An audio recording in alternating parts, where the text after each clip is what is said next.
Bitta savolim bor, bu meni fishkam. Hayotingizda qachon juda qattiq xafa bo'lgansiz va qachon juda xursand bo'lgansiz? Birinchisini qaysi biridan tanlaysiz? Xafa yoki xursand? Xursand bo'laman.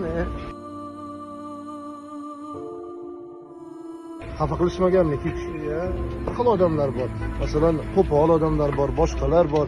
Pulingizni boya kamaytirib aytishadiganlar bor yoki sizni xursand qilish uchun masalan ko'proq tashib ketadiganlar bor.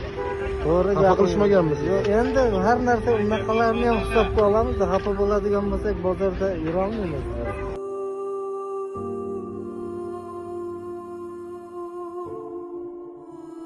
Minglab odam bilan ishlaysizlar, to'g'rimi? Hammasiga Minglab. yoqadigan muomala qilib, qo'limiz ko'ksimizda boriga shukur qilib yuribmiz. Mana fikringiz biz uchun juda ham qiziq. Inson baxtli bo'lishi uchun pul kerakmi yoki salomatlikmi? Sog'lik, salomatlik, tinchlik kerak. deb Asosiysi, o'ylayman. Asosiysi. Sog' bo'lsangiz bu baxtingizda. Oilangizda necha kishi, necha farzandingiz bor? 3 farzandim bor. 2 o'g'lim, 1 qizim bor. O'zim Bayot rayon shaharchasida turaman.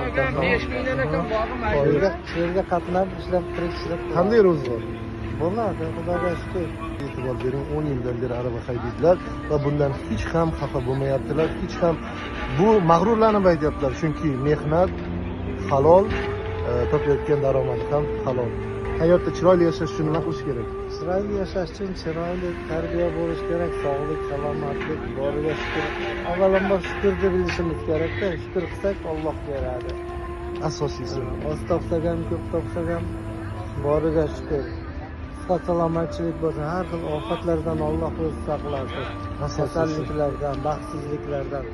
Hammaga sog'lik tilayman, hamma sog' bo'lsin. Xonadonda tinchlik, totuvlik bo'lsin, to'y bo'lsin.